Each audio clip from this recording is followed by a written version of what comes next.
വഅല ആലിഹി വസഹ്ബിഹി അജ്മഈൻ. സ്നേഹമുള്ള നിയോ ഹജ്ജ് സഹോദരങ്ങളെ, സഹോദരിമാരെ, അസ്സലാമു അലൈക്കും വറഹ്മത്തുള്ളാഹി. അല്ലാഹു സുബ്ഹാനഹു വ തആല നമ്മുടെ ഈ ഒത്തുചേരലിനെ അനുഗ്രഹിക്കുമാറാവട്ടെ. നാം സൂറ അൽ ഫാത്തിഹയാണ് പഠിച്ചുകൊണ്ടിരിക്കുന്നത്. കഴിഞ്ഞ ക്ലാസ്സിൽ നാം അഊദു പഠിച്ചു, അതുപോലെ ബിസ്മില്ലാഹിർ റഹ്മാനിർ റഹീം പഠിച്ചു. സൂറത്തുൽ ഫാത്തിഹയിലെ ഒന്നാമത്തെ ആയത്ത് എന്ന നിലയ്ക്ക് ബിസ്മില്ലാഹിർ റഹ്മാനിർ റഹീം പഠിച്ചു. ക്ലാസ്സിന് ശേഷം വളരെ സജീവമായ ചർച്ചയും നടന്നിരുന്നു. ഇന്ന് നമ്മൾ സൂറത്തുൽ ഫാത്തിഹയിലെ രണ്ടാമത്തെ ആയത്തായ അൽഹംദുലില്ലാഹി റബ്ബിൽ ആലമീൻ ആണ് പഠിക്കുന്നത്. അതിൻ്റെ പാരായണ രീതിയൊക്കെ നമുക്ക് എല്ലാവർക്കും അറിയാം. ബിസ്മില്ലാഹിർ റഹ്മാനിർ റഹീം അൽഹംദുലില്ലാഹി റബ്ബിൽ ആലമീൻ. അറബി ഉച്ചരിക്കുമ്പോൾ അല്പം ഒരു ചെരിവ് വേണമെന്നാണ്. അൽഹംദു എന്നല്ല, അൽഹംദു. ഹ ചുണ്ടിങ്ങനെ ചിരിക്കും പോലെ നീളത്തിൽ നീട്ടിയിട്ടാണ് ഹ ഉച്ചരിക്കേണ്ടത്. അൽഹംദുലില്ലാഹി ലില്ലാഹി റബ്ബിൽ ആലമീൻ. ആ ഉച്ചരിക്കുമ്പോഴും ചുണ്ട് ഇങ്ങനെ നീട്ടി ഉച്ചരിക്കണം. അൽഹംദുലില്ലാഹി റബ്ബിൽ ആലമീൻ. അല്പം ഒരു ചെരിവ്. അ അല്ല, അ അ എന്ന പോലെ. സാധാരണ പറയും ആട് കരയും പോലെയാണ് അറബി അക്ഷരങ്ങൾ ഉച്ചരിക്കുക. ആട് ബാ എന്നല്ലല്ലോ കരയ, ബ ബ ബ അങ്ങനെയാണ്. ചിലപ്പോൾ ചെരിയോടെയാണ് കരയല്ലേ. ആ ശൈലിയിലാണ് ഉച്ചരിക്കേണ്ടതെന്നാണ്. നമ്മൾ അൽഹംദുലില്ലാഹി റബ്ബിൽ ആലമീൻ എന്ന് പറയുമ്പോൾ അത് ശരിക്കും മലയാളത്തിലുള്ള ഉച്ചാരണ ശൈലിയാണ്. അപ്പോൾ പാരായണത്തിൽ ശരിക്കും അറബി സ്റ്റൈലിലേക്ക് നമ്മൾ മാറാൻ വേണ്ടിയിട്ട് ശ്രമിക്കണം എന്നതാണ് ശ്രദ്ധിക്കേണ്ട ഒരു കാര്യം. അപ്പൊ ഇൻഷാ അല്ലാഹ് നമ്മൾ ഇന്ന് രണ്ടാമത്തെ ആയത്തിലേക്ക് കടക്കുകയാണ്. ബിസ്മി വിശദമായിട്ട് പഠിച്ചു കഴിഞ്ഞു ഏതാണ്ടൊക്കെ. ഖുർആനിൽ വന്ന ബിസ്മി, ചരിത്രത്തിൽ ആദ്യത്തെ ബിസ്മി ചൊല്ലേണ്ട സന്ദർഭങ്ങൾ, ചൊല്ലുമ്പോഴുള്ള പ്രയോജനങ്ങൾ, നമസ്കാരത്തിൽ ബിസ്മി ചൊല്ലേണ്ട രീതി, വീക്ഷണങ്ങൾ എല്ലാം നമ്മൾ അത് പഠിച്ചിട്ടുണ്ട്. അപ്പൊ നമുക്കിന്ന് രണ്ടാമത്തെ ആയത്തിലേക്ക് കടക്കാം. അൽഹംദുലില്ലാഹി റബ്ബിൽ ആലമീൻ. ഒന്നിച്ചുള്ള അർത്ഥം നമുക്കൊക്കെ അറിയായിരിക്കും. സർവസ്തുതിയും സർവലോക പരിപാലകനായ അള്ളാഹുവിനാകുന്നു. സർവലോക പരിപാലകനായ അള്ളാഹുവിനാകുന്നു സർവസ്തുതിയും. ഇതാണ് ആയത്തിന്റെ അർത്ഥം. അപ്പൊ ഹംദ് എന്ന് പറഞ്ഞാൽ എന്താ? സ്തുതി എന്നാണ്. വാഴ്ത്തലും സ്തുതിക്കലും ഒക്കെയാണ് ഹംദ്. ഹമീദ എന്നാണ് അതിന്റെ ക്രിയാരൂപം. ഹമീദ്, ഹംദാൻ, മുഹമ്മദ്, മഹ്മൂദ്, ഈ വാക്കുകളൊക്കെ ഹമിദ എന്ന വെർബിൽ നിന്ന്, ക്രിയയിൽ നിന്നാണ് രൂപപ്പെടുന്നത്. ഹംദ് സ്തുതി. അപ്പൊ അതിൻ്റെ കൂടെ അലിഫും ലാമും ചേരുമ്പോഴോ പറയുന്ന ആൾ എന്താണ് ഉദ്ദേശിക്കുന്നത് അതായിരിക്കും പിന്നെ അതിൻ്റെ ആശയം. നമ്മൾ അള്ളാഹുവെ കുറിച്ചൊക്കെ പറഞ്ഞില്ലേ, ഇലാഹ് ദൈവം, എന്നാൽ അൽ ഇലാഹ് സാക്ഷാൽ ദൈവം അല്ലെ, അതാണ് അള്ളാഹു ആയിട്ട് മാറിയത്. അതേപോലെ അൽ ഹംദ് എന്ന് പറഞ്ഞാൽ സർവസ്തുതിയും. സ്തുതി എന്ന പേരില് എന്തൊക്കെ കാര്യങ്ങൾ നമുക്ക് ചേർത്ത് നിർത്താമോ ആ സ്തുതികളൊക്കെയും എന്നാണ്. ലില്ലാഹ്, അതെന്തൊക്കെ വാക്കുകളാ? ലി പ്ലസ് അള്ളാഹ് അല്ലെ, ലി പ്ലസ് അള്ളാഹ്. അപ്പൊ ലി അള്ളാഹ് എന്നല്ല വായിക്കുക, ലില്ലാഹ് എന്നേ വായിക്കുള്ളൂ. ശരിക്കും അവിടെ അക്ഷരങ്ങൾ കുറയുക ചെയ്യുന്നത്. അള്ളാഹു എന്ന് എഴുതുമ്പോൾ ഒരു അലിഫ് ഉണ്ടല്ലോ, ആ അലിഫ് മാറ്റിയാല് പിന്നെ രണ്ട് ലാമും ഒരു ഹായും കിട്ടും. അത്രയും മാത്രമാണ് ലില്ലാഹി എന്ന് പറയുമ്പോൾ എഴുതുന്നുള്ളൂ. അതതിൻ്റെ പ്രത്യേകത. എന്നിട്ട് ആദ്യത്തെ ലാമിന് കെസ്റ് കൊടുക്കും, രണ്ടാമത്തേതിന് ഷദ് കൊടുക്കും, അതിന് മുകളിൽ അലിഫ് ഇടും. ലില്ലാ, പിന്നെ ഹ ആണ്, ലില്ലാഹി എന്നാവും.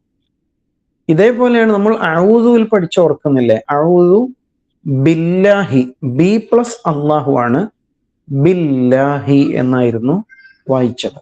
അതേപോലെയാണ് ലീ പ്ലസ് അള്ളാഹ്. അപ്പൊ എന്താ ലീ എന്ന് പറഞ്ഞ അർത്ഥം? ന് എന്നൊക്കെയാണ് അർത്ഥം. ബിയെ കുറിച്ച് പറഞ്ഞ പോലെ ബി ഒരു ഹർഫാണ്, ഒരു അക്ഷരാണ്. കൊണ്ട്, ഓട് എന്നൊക്കെയാണ് അതിന്റെ അർത്ഥം. അതേപോലെ ലില്ലാഹി എന്ന് പറയുമ്പോൾ ന്, സ്വന്തമായിട്ട് അതിന് ആശയമില്ല അല്ലെ. ലില്ലാഹി, അള്ളാഹുവിന് എന്നായിരിക്കും. എനിക്ക്, നിനക്ക് എന്നൊക്കെ പറയാൻ ഈ ലീ തന്നെ ഉപയോഗിക്കാം. ലീ എന്ന് പറഞ്ഞാൽ എനിക്ക് എന്നാണ്. ലക്ക, നിനക്ക്, അങ്ങനെ മാറും. ഇനി ഒരാളുടെ പേരാണെങ്കിൽ ലി മുഹമ്മദ്, മുഹമ്മദിന്. ലി ഫാത്തിമ, ഫാത്തിമക്ക്, അങ്ങനെ വരില്ലേ. അപ്പോ അൽഹംദു, സർവസ്തുതി, ലില്ലാഹി, അള്ളാഹുവിന് ആകുന്നു. മലയാളത്തിൽ പറയുമ്പോൾ അതുകൂടി ചേരുമ്പോഴാണ് അതിന് പൂർണ്ണത. അള്ളാഹുവിനാണ് സർവസ്തുതി. ആരാണ് അള്ളാഹു?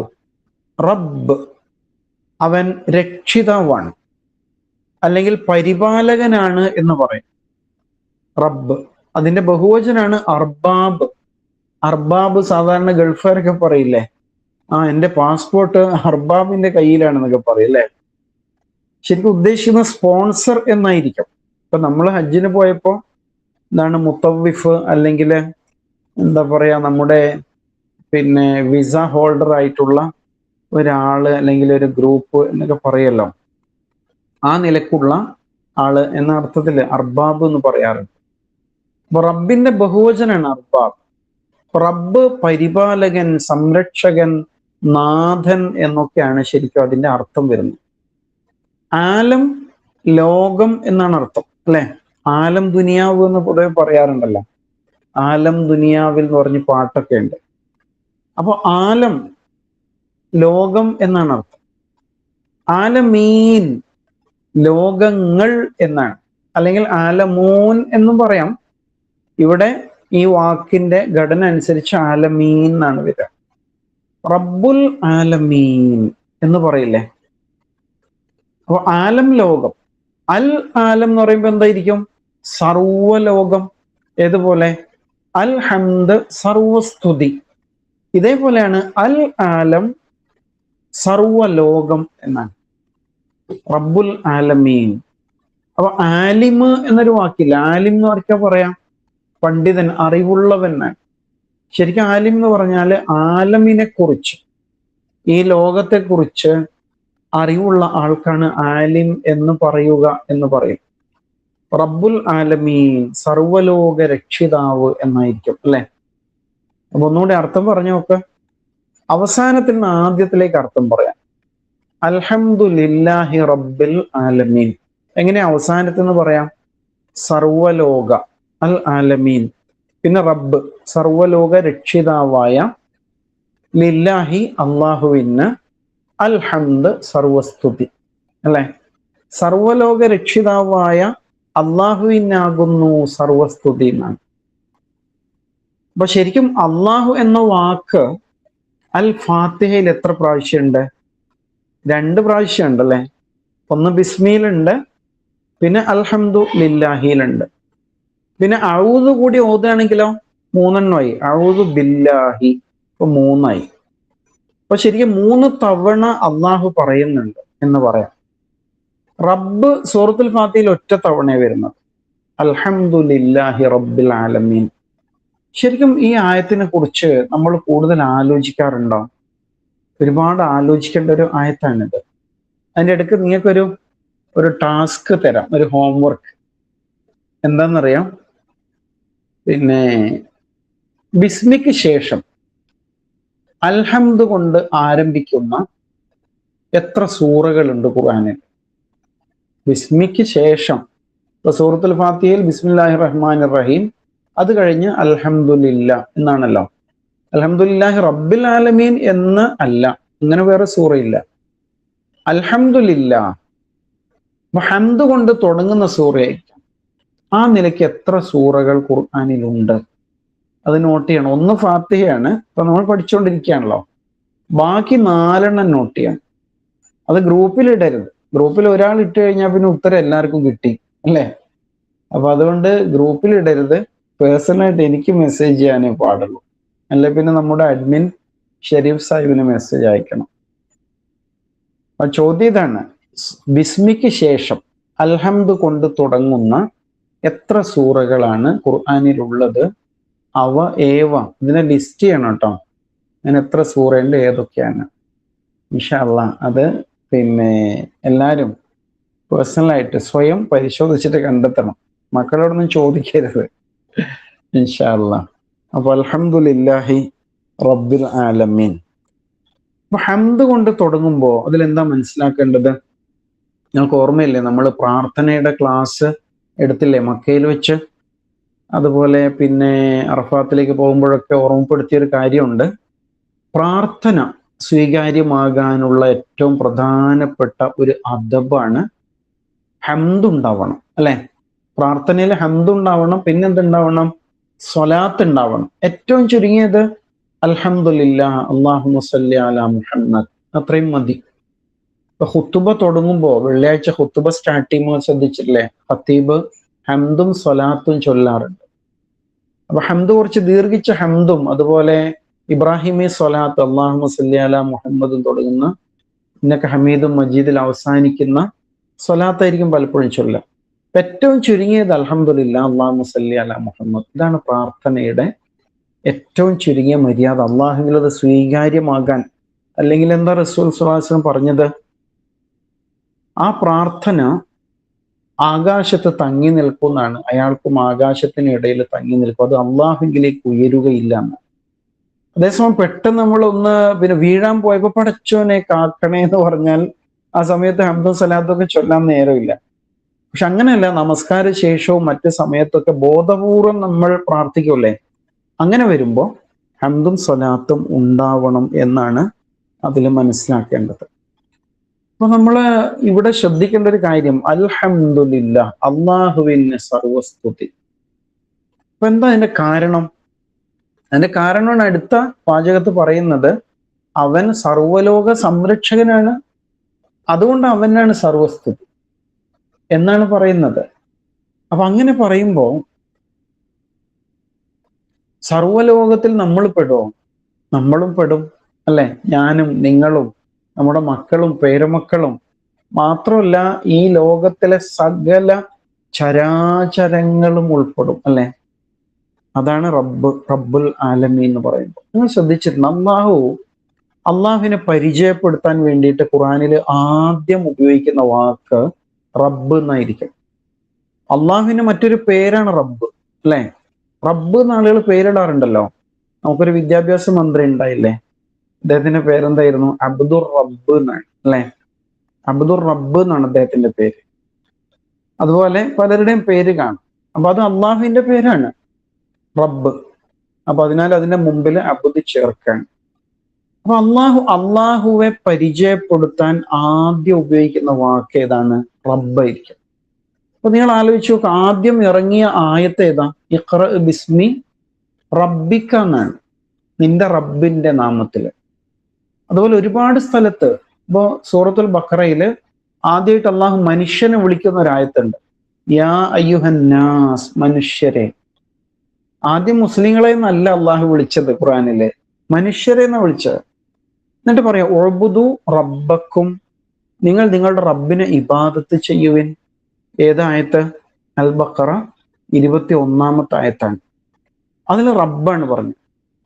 പിന്നെ ഒരുപാട് സ്ഥലങ്ങൾ, ഇപ്പൊ സൂറത്തു നാസ്, ഖുൽ അഊദു ബി റബ്ബിന്നാസ്, മലിക്കിന്നാസ്, ഇലാഹിന്നാസ്. അള്ളാഹുവിന്റെ 3 പേര് പറയുന്നുണ്ട്. അതിൽ ആദ്യം പറഞ്ഞത് റബ്ബാണ്, പിന്നെ മലിക്ക്, പിന്നെ ഇലാഹ്, അല്ലെ? എന്തുകൊണ്ട് അങ്ങനെ? അതിന്റെ കാരണം എന്താണെന്നറിയാം? നമുക്ക് ഏറ്റവും കേൾക്കാൻ ഇഷ്ടം എന്തായിരിക്കും? നമ്മുടെ നിലനിൽപ്പുമായി ബന്ധപ്പെട്ട കാര്യങ്ങളാണ്, അല്ലെ? അപ്പൊ നിങ്ങൾ നോക്ക്, രാഷ്ട്രീയക്കാരൻ സംസാരിക്കുമ്പോൾ എല്ലാരും ഇങ്ങനെ അടുത്ത് കൂടും, എന്താ ഇയാൾ പറയുന്നത്, അല്ലെ? നമുക്ക് റേഷൻ അരി കൂടുതൽ കിട്ടുന്ന കാര്യമാണോ? മണ്ണെണ്ണ കിട്ടും, പഞ്ചസാര കിട്ടും എന്നാണോ? നമ്മുടെ റോഡ് ഉടനെ തന്നെ നന്നാക്കാൻ പോകുന്നു, പുതിയ പദ്ധതികൾ വരാൻ പോകുന്നു. ഇപ്പൊ ഒരു ബഡ്ജറ്റൊക്കെ അവതരിപ്പിക്കുമ്പോൾ എല്ലാവരും ഉറ്റുനോക്കും, നമുക്ക് എന്താ ഉള്ളത്, നമുക്ക് എന്താ ഉള്ളത്. കാരണം എന്താണ്? നമ്മുടെ നിത്യജീവിതവുമായി ബന്ധപ്പെട്ട് നമ്മുടെ സംരക്ഷണവും പരിപാലനവുമായി ബന്ധപ്പെട്ട കാര്യമാണ്. അപ്പൊ അള്ളാഹു നമ്മൾ തമ്മിൽ ഏറ്റവും അടുത്ത് നിൽക്കുന്നത് എപ്പോഴാ? നമ്മെ സൃഷ്ടിച്ചവൻ, നമ്മെ പരിപാലിക്കുന്നവൻ, നമ്മെ സംരക്ഷിക്കുന്നവൻ, നമുക്ക് ആവശ്യമായതൊക്കെ നൽകുന്നവൻ എന്നതാണ്. അതുകൊണ്ടാണ് ആ നിലയ്ക്ക് അള്ളാഹിനെ പരിചയപ്പെടുത്തുന്നത്. അതുകൊണ്ടാണ് രാഷ്ട്രീയക്കാരുടെ മീറ്റിങ്ങിൽ ആളുകൾ വല്ലാതെ കൂടുന്നത്. ഇപ്പൊ ഇലക്ഷനൊക്കെ വരുമ്പോൾ എന്താ വമ്പിച്ച പ്രചരണവും, ആളുകളൊക്കെ അതിനെക്കുറിച്ചല്ലേ പറയുന്നത്, ആര് ഭരിക്കണം. അപ്പൊ ശരിക്കും നമ്മുടെ സംരക്ഷകൻ ആരാ? അള്ളാഹുവാണ് അല്ലേ? നമുക്ക് ചിലപ്പോൾ ജലസേചന വകുപ്പ് മന്ത്രിയൊക്കെ ഉണ്ടാവും, പക്ഷെ മഴ പെയ്യ്ക്കുന്നത് ആരാണ്? അള്ളാഹുവാണ്. നമുക്ക് കാർഷിക വകുപ്പ് മന്ത്രിയുണ്ട്, പക്ഷേ ഈ വിത്ത് മുളപ്പിക്കുന്നത് ആരാണ്? അള്ളാഹുവാണ് അല്ലേ?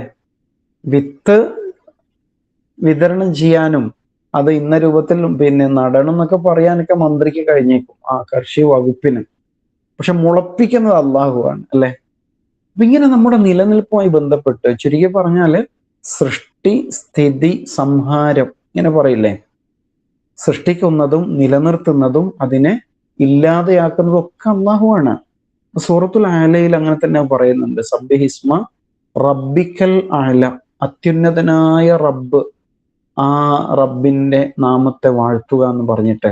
ആരാണ് അവൻ? അല്ലദീ ഖലഖ, സൃഷ്ടിച്ചവനാണ്, ഫസവ്വ, എന്നിട്ട് ആ സൃഷ്ടിപ്പിനെ ചൊവ്വാക്കിയവനാണ്, വല്ലദീ ഖദ്ദറ, വിധി നിർണയിച്ചവനാണ്, ഫഹദ, വഴി കാണിക്കുന്നവനാണ്, വല്ലദീ അഖ്റജൽ മർഅ, പച്ചപ്പുകൾ, മേച്ചിൽപ്പുറങ്ങളെ നന്നായിട്ട് ഉൽപ്പാദിപ്പിക്കുന്നവനാണ്, പിന്നെ അതിനെ ഉണങ്ങിക്കറുത്ത ചണ്ടിയാക്കുന്നവനാണ് എന്ന് പറയുന്നുണ്ട്. എന്ന് പറഞ്ഞാല് മരിപ്പിക്കുക, ഇല്ലാതെയാക്കുക എന്നുള്ളതാണ്. ഇതൊക്കെ ചെയ്യുന്നവനാണ് റബ്ബ്. ആ റബ്ബുമായി ബന്ധപ്പെട്ടാണ് ഈ സൂറത്തുൽ ഫാത്തിഹയിൽ ഹംദ് വന്നിരിക്കുന്നത്. അൽഹംദുലില്ലാ. അപ്പൊ നമ്മൾ നമ്മുടെ ജീവിതത്തിൽ എത്ര തവണ ഹംദ് ചൊല്ലണം? ശരിക്കും ഇമാം ഷാഫി റഹിമഹുല്ലാ പറയുന്നത്, ഓരോ ശ്വാസോച്ഛ്വാസത്തിലും ഒരു ഹംദ് ചൊല്ലണം. ഞാനിപ്പോ ശ്വസിക്കുകയാണ്, നന്നായിട്ട് അങ്ങോട്ട് വലിച്ചെടുത്തു അല്ലേ, എന്നിട്ട് മെല്ലെ അത് പുറത്തേക്ക് വിടുകയാണ്, അപ്പോ അതിനൊരു അൽഹംദുലില്ലാ പറയണം. ആലോചിച്ച് നോക്ക. ഇപ്പൊ നെഞ്ചത്ത് കൈവച്ച് നോക്കിയാൽ ഹൃദയം ഇങ്ങനെ മിടിച്ചോണ്ടിരിക്കല്ലേ. അപ്പൊ ഓരോ മെഡിക്കലിനും ഹംദ് പറയാൻ ഓരോ സെക്കൻഡിൽ നമ്മൾ ഹംദ് ചൊല്ലേണ്ടി വരും. പിന്നെ പറയുന്നത് അൽഹംദുലില്ലാന്ന് ചൊല്ലാൻ അവസരം തന്ന അള്ളാഹുവോട് നന്ദി പ്രകടിപ്പിച്ചുകൊണ്ട് പിന്നെയും അൽഹംദുലില്ലാ ചൊല്ലണം. അങ്ങനെയാണെങ്കിൽ ഓരോ ശ്വാസോച്ഛ്വാസത്തിലും ഓരോ ഹൃദയമിടിപ്പിൽ നമ്മൾ ആവർത്തിക്കേണ്ടി വരും അല്ലേ? ഇത്രയൊക്കെ ചെയ്യാറുണ്ട് നമ്മൾ. പ്രത്യേകിച്ച് എന്തെങ്കിലുമൊക്കെ കിട്ടുമ്പോൾ അൽഹംദുലില്ലാ എന്ന് പറയും അല്ലേ? എല്ലാവർക്കും കിട്ടിയ പോലെ കിട്ടിയതെങ്കിലോ അൽഹംദുലില്ലാ ഇങ്ങനെ ഇരിക്കും. ഒരു ഉണ്ടല്ലോ, അത്ര ഒരു ഇഷ്ടമില്ലാത്ത അൽഹംദുലില്ലാ. നമ്മൾ പ്രതീക്ഷിച്ചത് കിട്ടിയില്ലെങ്കിലോ അങ്ങനെയൊക്കെയല്ലേ? പണ്ടൊക്കെ അങ്ങനെയാണ്. ഇങ്ങനെ ഇപ്പൊ പെൺകുട്ടി ജനിച്ചാല് ഇപ്പൊ ലേബർ റൂമിൽ നിന്ന് കുട്ടിയെ പുറത്തേക്ക് കൊണ്ടുവരുമ്പോൾ ആ പെൺകുഞ്ഞാണ് എന്ന് പറഞ്ഞ് കൊണ്ടുവരുമ്പോ അൽഹംദുലില്ലാ, പഠിച്ചവൻ തന്നതല്ലേ, അങ്ങനെ ഒരു മൂടായിരിക്കും. ആൺകുട്ടിയാണ്, ഓ അൽഹംദുലില്ലാ, അത് വേറൊരു ഹംദാണ്. എന്താ അങ്ങനെ? ഇപ്പൊ നേരെ മാറിയില്ലേ? ഇപ്പൊ പെൺകുട്ടികൾക്ക് ഡിമാൻഡ് ആയപ്പോ നേരെ മാറിയിരിക്കുന്ന കാര്യങ്ങൾ. അപ്പൊ ഏതായാലും അൽഹംദുലില്ലാ മനസ്സറിഞ്ഞ് ചൊല്ലണം. അതാണ് നിസ്കാര ശേഷം 33 തവണ നമ്മൾ ആവർത്തിച്ച് ചൊല്ലിക്കൊണ്ടിരിക്കുന്നത് അൽഹംദുലില്ലാ എന്നത്. അത് വല്ലാത്തൊരു വാചകമാണ് ശരിക്കും. അൽഹംദുലില്ലാ, അള്ളാഹുവിന് സർവസ്തുതി എന്ന് പറയാൻ. നമ്മൾ സാധാരണ ഹംദ് ചൊല്ലാൻ പഠിപ്പിക്കപ്പെട്ട ഒരു സന്ദർഭം എപ്പോഴാണ്?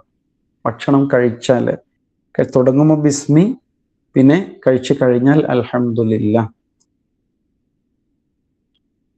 എന്ന് നമ്മൾ ചൊല്ലും അല്ലേ? അതുപോലെ അല്ലദീ അത്അമനി വസഖാനി വജഅലനി മിനൽ മുസ്ലിമീൻ, എന്നെ ഭക്ഷിപ്പിച്ച, എന്നെ കുടിപ്പിച്ച, എന്നെ മുസ്ലിങ്ങളിൽ ഉൾപ്പെടുത്തിയ അള്ളാഹുവിന് സർവസ്തുതി. എല്ലാം അതിൽ വന്നു അല്ലെ? ആ സമയത്ത് നമ്മളെ വിശപ്പ് മാറി, ദാഹം മാറി. മാത്രമല്ല പടച്ചോനിലേക്ക് നമ്മൾ വേറൊരു ലെവലിൽ എത്തണം. ഇപ്പോ എന്നെ മുസ്ലിങ്ങളിൽ ഉൾപ്പെടുത്തിയ റബ്ബ്. അപ്പൊ അത് തരുന്ന വല്ലാത്തൊരു സന്തോഷമുണ്ട്. ഇങ്ങനെ ഓരോന്നിലും ശ്രദ്ധിക്കുകയാണെങ്കിലില്ലേ ഈ ഹംദ് ചൊല്ലാനേ നേരെ ഉണ്ടാവുള്ളൂ. ശരിക്കും പറഞ്ഞാല് ഇപ്പൊ നമ്മൾ ഡൈനിങ് ടേബിളിൽ ചോറ് കൊണ്ടുവന്ന് വെച്ചാലേ നമ്മൾ ബിസ്മി ചൊല്ലി പെട്ടെന്ന് അങ്ങ് കഴിച്ചു പോവാണ് അല്ലെ. നിങ്ങൾ ആലോചിച്ച് നോക്കിയിട്ടുണ്ടാവും ഒരു അരിമണിയുടെ ചരിത്രം, അതിന് പറയാനുള്ള കഥ എന്തായിരിക്കും? എവിടെ എവിടെയാണ്? കുട്ടനാട്ടിലാണോ അല്ലെങ്കിൽ ആന്ധ്രയിലോ? എവിടെയോ ഒരിടത്ത് ഏതോ ഒരു കർഷക തൊഴിലാളി ഏതോ ഒരു കർഷകന് വേണ്ടിയിട്ട് വിത്തെറിഞ്ഞതാണ്. ഏതോ ഒരാൾ വെള്ളം തേവി, ഏതോ ഒരാൾ വളമിട്ടു അല്ലെ. അങ്ങനെ അതിനെ ഇങ്ങനെ വളർത്തി വളർത്തി കൊണ്ടുവന്ന് പിന്നീട് ഏതോ ഒരാള് അത് പിന്നെ കൊയ്തെടുത്തു. എന്നിട്ടത് മെതിച്ചു, അത് ആ നെല്ല് ചാക്കിലാക്കി. പിന്നെ വേറൊരാള് അത് ആ നെല്ല് പിന്നെ അരിയാക്കി മാറ്റി. പിന്നെ അത് ഹോൾസെയിൽ കച്ചവടക്കാരന് വിറ്റു. അയാള് പിന്നെ ഒരുപക്ഷെ വേറെ സബ് ഏജന്റുമാർക്ക് വിറ്റു, പിന്നെ റീറ്റെയിലർക്ക് വിറ്റു. അങ്ങനെ അങ്ങനെ എവിടെ നോക്കിയോ ആൾക്കാർ തലയിലേറ്റിയും ലോറിയിൽ ലോഡ് നിറച്ചും ഒക്കെ അത് നമ്മുടെ നാട്ടിലേക്ക് എത്തി, നമ്മുടെ മാർക്കറ്റിൽ. എന്നിട്ട് അവിടെ നിന്ന് നമ്മുടെ വീട്ടിൽ ഒരാൾ പോയി വാങ്ങിച്ചുകൊണ്ട് വന്നു. എന്നിട്ട് വീട്ടിലെ ഉമ്മയോ ഭാര്യയോ അല്ലെങ്കിൽ പെങ്ങളോ, അവർക്ക് മാത്രമല്ല കേട്ടോ ഇത് ചെയ്യാവുന്നത് അല്ലെ, നമുക്ക് ആർക്കും ചെയ്യാം. ഏതോ ഒരാള് അത് പാകം ചെയ്തു, അരിയിട്ടു, അങ്ങനെ അത് പാകം ചെയ്തു. എന്നിട്ട് വേറൊരാൾ എടുത്തിട്ടിപ്പോ പ്ലേറ്റിലാക്കിയിട്ട് കൊണ്ടുവന്ന് മേശപ്പുറത്ത് വെച്ചിരിക്കുകയാണ്. ഇത് മറ്റൊരാൾ കഴിക്കാൻ പോവാണ്. ആലോചിച്ച് നോക്ക്, എത്ര കൈകൾ കൈമാറി കൈമാറിയാണ് ഒരു മണി അരി നമ്മുടെ ഡൈനിങ് ടേബിളിൽ എത്തിയത്.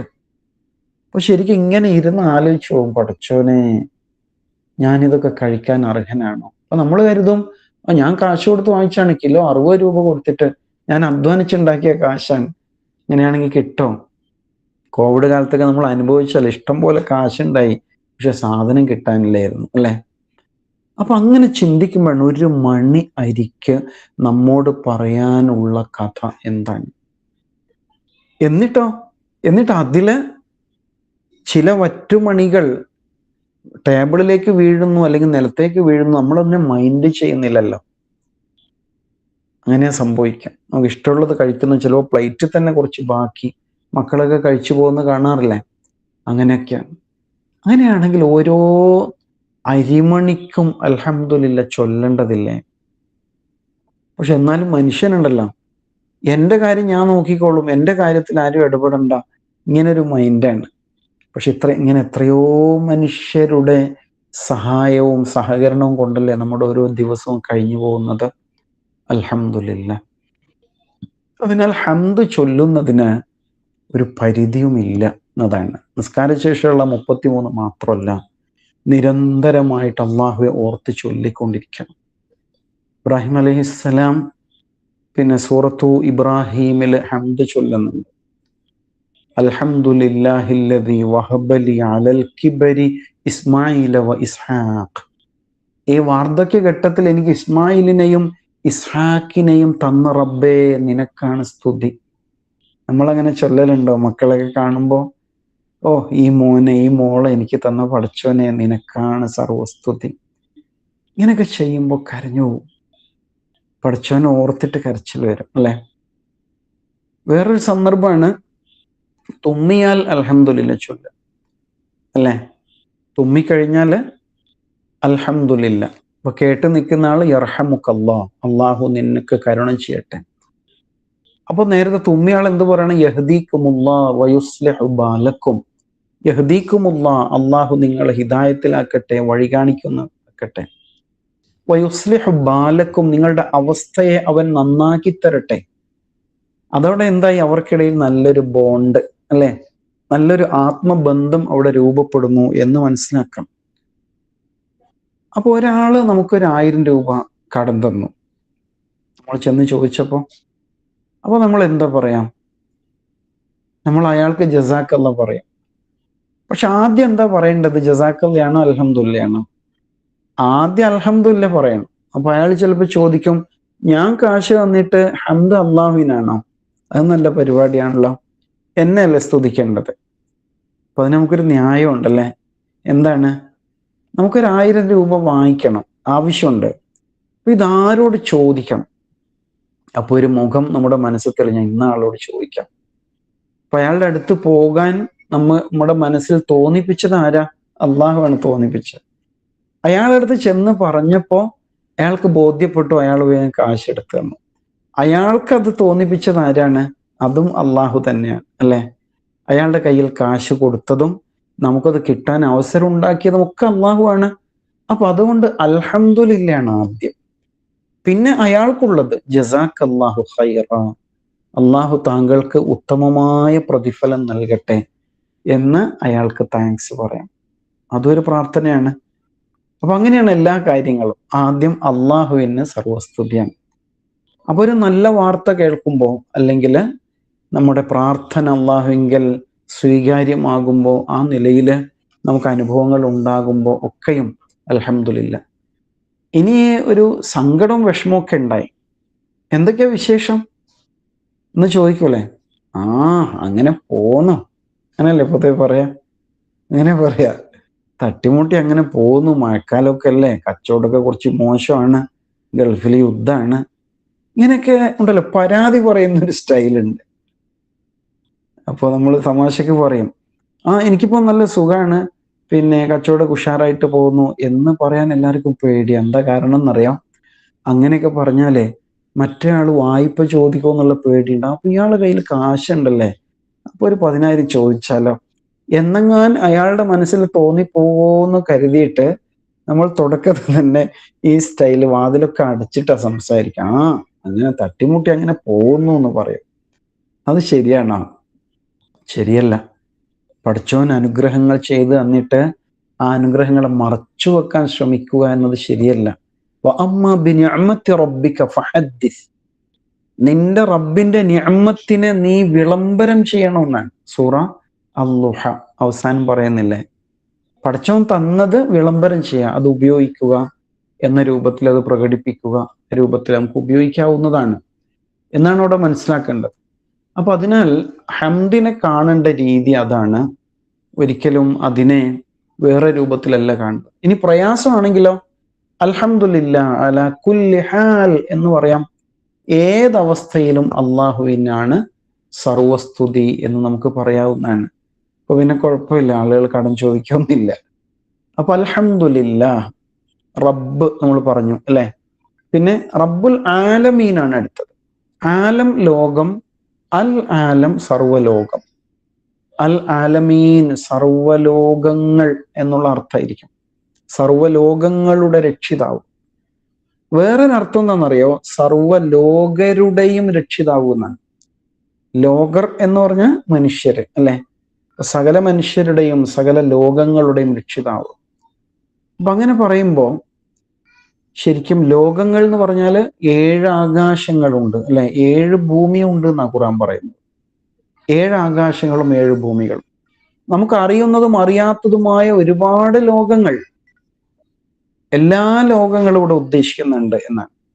ശരിക്കും ഈ വാക്കുണ്ടല്ലോ വല്ലാത്തൊരു വാക്കാണ്. ഈ അടുത്ത കാലത്ത് നമ്മൾ കേട്ടും ഉപയോഗിച്ചും തുടങ്ങിയൊരു വാക്കില്ലേ, എന്താണ്? ഗ്ലോബലൈസേഷൻ, ആഗോളം, ആഗോളവൽക്കരണം എന്നൊക്കെയുള്ള വാക്ക്. അതിന് അറബിയിൽ ഉപയോഗിക്കുന്ന വാക്ക് അൽ ഔലമിയ എന്നാണ്. ആഗോളീകരണം എന്ന് പറയും. എന്ന് പറഞ്ഞാൽ ലോകം ഒരു കുടക്കീഴിൽ അല്ലെ, ഒരു എന്താണ് ഗ്ലോബൽ വില്ലേജ്, ഒരു ഗ്രാമം പോലെ. ഇതുകൊണ്ടാണല്ലോ അങ്ങ് ഗൾഫ് നാടുകളിൽ യുദ്ധം ഉണ്ടാകും, എത്ര പെട്ടെന്ന് നമ്മുടെ നാട്ടില് സാധനങ്ങൾക്ക് വില കൂടുന്നതിന് പ്രതികരണങ്ങൾ ഉണ്ടാകുന്നത്. എന്താ കാരണം? ലോകം മൊത്തം ഇപ്പൊ ഒരു ഗ്രാമമായിട്ട് മാറിയിരിക്കുന്നു. ശരിക്കും ഈ പ്രയോഗം ആദ്യം നടത്തുന്നത് ഖുർആനാണ്. അതാണ് റബ്ബുൽ ആലമീൻ എന്ന് പറഞ്ഞാൽ ഗ്ലോബൽ റബ്ബാണ്, ആഗോള പടച്ചവൻ. അല്ലാതെ മുസ്ലിങ്ങളുടെ പടച്ചവനോ അല്ലെങ്കിൽ മുസ്ലിം നാടുകളിലെ പടച്ചവനോ അങ്ങനെയൊന്നുമല്ല. ഈ പ്രപഞ്ചങ്ങളുടെ സകലതിൻ്റെയും പടച്ചവനാണ്. റസൂൽ സ്വല്ലല്ലാഹു അലൈഹി വസല്ലമയെ കുറിച്ച് പറയുമ്പോൾ റഹ്മത്തുല്ലിൽ ആലമീൻ, ഗ്ലോബൽ പ്രവാചകനാണ്. അതേപോലെ ഖുർആനെ കുറിച്ച് ദിക്റുല്ലിൽ ആലമീൻ, ഗ്ലോബൽ ഉത്ബോധനമാണ് ഖുർആൻ അല്ലെ. അപ്പൊ എന്ന് പറഞ്ഞാൽ ഇസ്ലാം എന്നത് ആ നിലയ്ക്ക് ലോകം മുഴുവനും ഒരേ സമയത്ത് നിലകൊള്ളേണ്ട, ലോകത്തിന് മുഴുവനുമായും അവതരിച്ചിട്ടുള്ള മഹത്തായ ജീവിത ശൈലിയാണ് എന്നതിൽ നമുക്ക് മനസ്സിലാവും. അപ്പൊ ഏതാണ്ട് വിശദീകരണമായും തോന്നുന്നു അൽഹംദുലില്ലാഹി റബ്ബിൽ ആലമീൻ. പിന്നെ ഖുർആനിൽ എവിടെയൊക്കെയാണ് ഹംദ് കൊണ്ട് തുടങ്ങുന്ന സൂറത്തുകൾ നമ്മൾ നോട്ട് ചെയ്യാൻ പറഞ്ഞു. പിന്നെ ഖുർആന്റെ അകത്ത് പലയിടത്തും ഹംദ് പറയുന്നുണ്ടാവും. ആ ഹംദുകൾ എവിടെയൊക്കെയാണ്? നേരത്തെ സൂറത്ത് ഇബ്രാഹിം അലൈഹി ഇസ്ലാമിന്റെ ഒരു ഹംദ് പറഞ്ഞില്ലേ? ഇതുപോലെ പലരും ചൊല്ലുന്ന ഹംദ് ഉണ്ട്. ആഖിറു ദഅവാഹും അനിൽ ഹംദുലില്ലാഹി റബ്ബിൽ ആലമീൻ എന്നുണ്ട് ഒരു സൂറത്തില് അവസാനിക്കുമ്പോൾ. അപ്പൊ ഇങ്ങനെ പലതും നമ്മളിപ്പോ സാധാരണ പ്രസംഗമൊക്കെ നിർത്തുമ്പോൾ അങ്ങനെ പറയല്ലേ, ആഖിറു ദഅവാന അനിൽ ഹംദുലില്ലാഹി റബ്ബിൽ ആലമീൻ. നാളെ പരലോകത്ത് അള്ളാന്റെ കോടതി കൂടിയിട്ട് അത് പിരിയുന്ന സമയത്ത് എല്ലാവരും അൽഹംദുലില്ലാ പറയാ എന്ന് പറഞ്ഞാൽ നരകാവകാശിയും അങ്ങനെ പറയുള്ളൂ. എന്താ കാരണം? അള്ളാഹു നീതിമാനാണ്, അവൻ നീതിയാണ് നടപ്പാക്കിയത്. ആ നീതിയിൽ ഞാൻ സംതൃപ്തനാണെന്നാണ് നരകം കിട്ടിയ ആളും അവിടെ വെച്ച് പറയാം. അതാണ് അതിന്റെ പ്രത്യേകത. അപ്പൊ അൽഹംദുലില്ലാഹി റബ്ബിൽ ആലമീൻ, അള്ളാഹുവെ നമ്മൾ മനസ്സിലേക്ക് ഇങ്ങനെ കൊണ്ടുവരാൻ നമസ്കാരത്തിലൊക്കെ പ്രവേശിക്കുമ്പോൾ അല്ലെ, സർവലോക രക്ഷിതാവായ അള്ളാഹുവിന് സർവസ്തുതി എന്ന് പറഞ്ഞുകൊണ്ട്. അടുത്ത ആയത്ത് ഏതാണ്? അർ-റഹ്മാൻ റഹീമാണ് മൂന്നാമത്തെ ആയത്ത്. നമ്മൾ ബിസ്മിയിൽ അത് വിശദമായിട്ട് പഠിച്ചിട്ടുണ്ട്, അതുകൊണ്ട് ഇനി പ്രത്യേകിച്ച് പറയേണ്ടതില്ല. അപ്പൊ ഇവിടെ ഒരു ആവർത്തനമുണ്ട്. ബിസ്മിയിലും അർ-റഹ്മാൻ റഹീം വന്നു, ഫാത്തിഹയുടെ അകത്തും വന്നു എന്ന് പറയുമ്പോൾ അത് നേരത്തെ നമ്മൾ പഠിച്ച പോലെ റഹ്മത്ത് എന്ന അള്ളാഹുവിൻ്റെ ഗുണം അത്രയും മഹത്തരമാണ്, ശ്രേഷ്ഠമാണ് എന്നതുകൊണ്ടാണ് അത് വീണ്ടും ആവർത്തിക്കുന്നത് എന്നാണ് മനസ്സിലാക്കേണ്ടത്. അപ്പോൾ അൽഹംദുലില്ലാ, നമ്മുടെ ഇന്നത്തെ ക്ലാസ് ഇവിടെ പൂർണ്ണമാവുകയാണ്. ഇങ്ങനെ കുറച്ച് വിശദീകരിച്ച് പോകുന്നതാണോ നല്ലത്, അതല്ലെങ്കിൽ വെറും അർത്ഥം പറഞ്ഞ് ഉണ്ടല്ലോ കുറച്ച് സ്പീഡിൽ പോകുന്ന ശൈലിയാണോ നല്ലത് എന്നത് നമ്മൾ തീരുമാനിക്കേണ്ട ഒരു കാര്യമാണ്. ഏതായാലും സന്തോഷം. അല്ലാഹു സുബ്ഹാനഹു തആല നമ്മുടെ ഒത്തുചേരലിനെ അനുഗ്രഹിക്കുമാറാവട്ടെ. ഖുർആനിലെ ഓരോ സൂക്തങ്ങളും പഠിച്ചെടുക്കുവാനും ഉൾക്കൊള്ളുവാനും അതിലെ ഓരോ വാക്കുകളും ധ്യാനിച്ചിരുന്ന് ചിന്തിക്കുവാനും പഠിച്ചവനെ ഞങ്ങൾക്ക് നീ തൗഫീഖ് നൽകണേ നാഥ. ഞങ്ങളിൽ എല്ലാവർക്കും സിഹത്തും ആഫിയത്തും നൽകി അനുഗ്രഹിക്കണേ നാഥ. സ്ക്രീനിൽ ഓരോ മുഖങ്ങൾ തെളിയുമ്പോൾ കാണുമ്പോൾ ഒരുപാട് സന്തോഷമുണ്ട്. പഠിച്ചവനെ ഈ സന്തോഷവും സ്നേഹവും നിലനിർത്തണേ റബ്ബെ. ربنا تقبل منا إنك أنت السميع العليم وتب علينا إنك أنت التواب الرحيم وصلى الله على محمد وعلى آله وصحبه أجمعين والحمد لله رب العالمين. നമ്മുടെ അഡ്മിൻ ഷെരീഫ് സാഹിബ്